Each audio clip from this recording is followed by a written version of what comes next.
Chronic stress में है या फिर बर्नआउट, अगर आज हम ऐसा थका हुआ महसूस कर रहे हैं लेकिन कल हम ठीक है, तो फिर हम उसको डिप्रेशन का नाम नहीं दे सकते। ऑफिस में थे, आपका मूड खराब था, कल छुट्टी है, आप बिल्कुल हैप्पी हो, उसको हम डिप्रेशन नहीं बोल सकते। रेड फ्लैग करके दिखाई ही नहीं देता है, because I am so familiar कि चीज़ें तो ऐसी ही होती है। हम बहुत एक स्ट्रेसफुल टाइम पे जी रहे हैं। ओवरऑल मेंटल हेल्थ इश्यूज बढ़ चुके हैं। हमारा ट्रीटमेंट गैप जो है वो अभी भी बहुत ही बड़ा है। बर्नआउट और लाइक वर्कोहॉलिकनेस, इन सब चीज़ों को हमने ना बहुत ग्लोरीफाई कर दिया है। कुछ नहीं करके बैठना आजकल के ज़माने में बहुत दिक्कत होता है। कभी हम देखते हैं कोई एक व्यक्ति अगर लॉन्ग टर्म क्रॉनिक स्ट्रेस में है या फिर बर्नआउट है, तो हम अक्सर शायद कंफ्यूज हो सकते हैं कि डिप्रेशन और इसमें।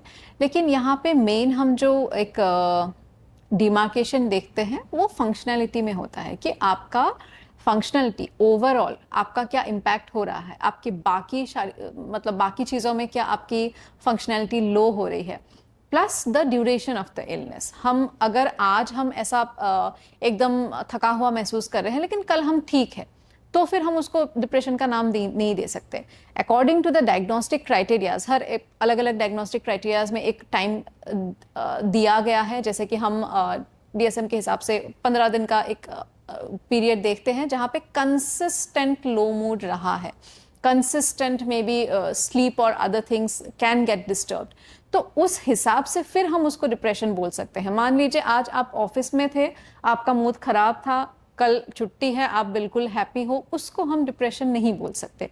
तो the duration, the intensity of the illness and the impact on functionality, ये सारी चीज़ें हमें थोड़ा इंडिकेशन दे सकता है कि ये मुझे जनरल बर्नआउट है, जनरल मे बी एग्जॉशन हो रही है, या फिर मैं डिप्रेशन के शिकार हूँ। हम काफ़ी टाइम हमारा जो कंफर्ट जोन है, हम जिस चीज़ में कंफर्टेबल महसूस करते हैं या फिर जो हमारे लिए फेमिलियर है, उस चीज़ में हम बार बार वापस जाते हैं।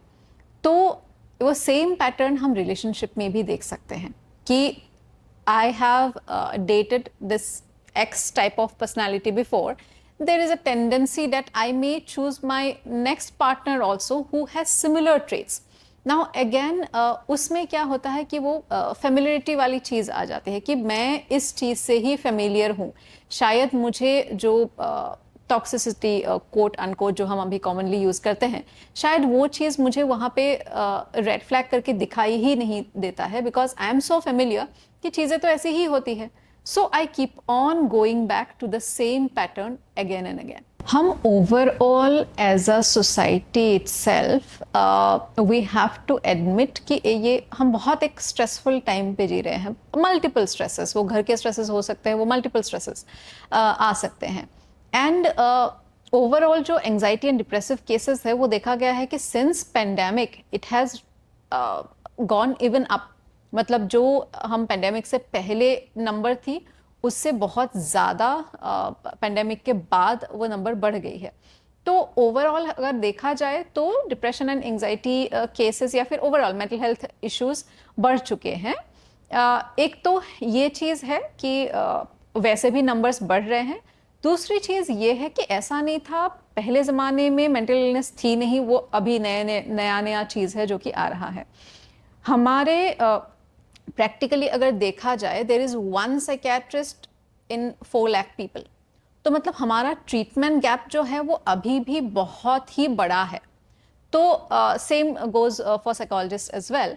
तो फिर क्या है, हम ट्रीटमेंट तक रीच कर ही नहीं पाते हैं। प्लस आजकल हम बहुत सारे अवेयरनेस टॉक्स ऑर्गेनाइज करते हैं, जैसे कि हम लोगों में मेंटल हेल्थ अवेयरनेस बिल्डअप करने की कोशिश करते हैं, जो चीज़ पहले शायद नहीं थी। Stigma associated with mental illnesses can be one of the factors कि पहले जो चीज़ एकदम हम किसी के भी घर में कोई भी किसी भी तरह की मेंटल इलनेस थी, बहुत सारे उस टाइम पे स्टिग्मास होते थे कि नहीं ये चीज़ हम नहीं बताएंगे, या फिर घर के बाहर किसी को पता नहीं चलना चाहिए, बेटी की शादी नहीं होगी, हमारे घर को वो जो होता है ना सोशली आइसोलेटेड किया जाएगा। तो वो सारी चीज़ें जब जैसे कम होता आ रहा है, people are being more aware of it, तो फिर लोग सामने भी ज़्यादा आ रहे हैं। तो ज़रूरी नहीं है कि सिर्फ नंबर्स बढ़ रहे हैं, but with more awareness people are being more open about it and they are speaking about it. But overall stress जो society में बढ़ रहा है उस चीज़ को हमें यहाँ पे acknowledge definitely करना पड़ेगा कि with the complexity of the society these things are often rising fast. बहुत सारी चीज़ें अभी बहुत ये फास्ट पेसिंग सोसाइटी है, बहुत सारी चीज़ें बहुत क्विकली चेंज हो रही है। तो पहले मे बी 10 साल पहले जो चीज़ सही थी वो हो सकता है कि अभी नहीं है।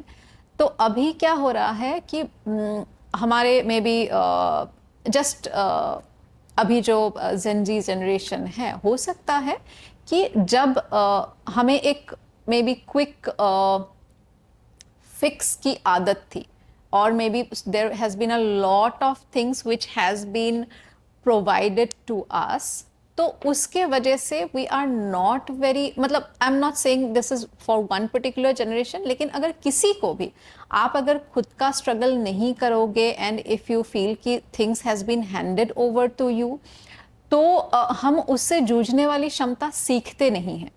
तो कभी कभी क्या होता है कि life if it is throwing something suddenly out of nowhere at you, किसी के साथ भी ये हो सकता है कि उनको उससे जूझने में डिफिकल्टी हो।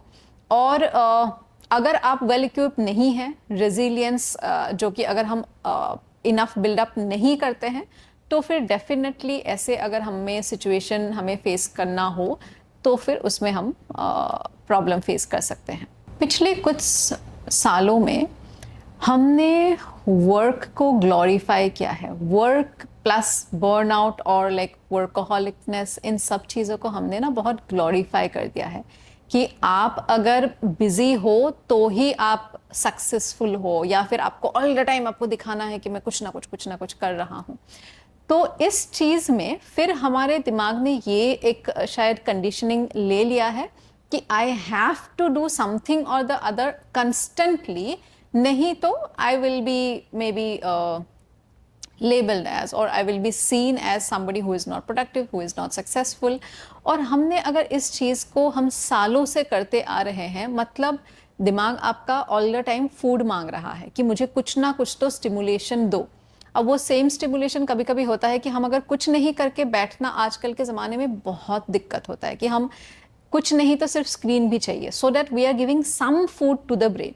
तो ये हमने खुद को एक कंडीशनिंग कर लिया है। तो जब होता है कि मुझे कोई काम नहीं है, कोई एक इंसान बहुत वो बिजी या बहुत सक्सेसफुल इंसान हो सकते हैं, लेकिन उनको शायद sitting with silence which is an art, जो हम पहले के ज़माने में हम शायद अपने दादा दादी को अगर देखें, वो कुछ नहीं करके आराम से वो बैठ पाते थे।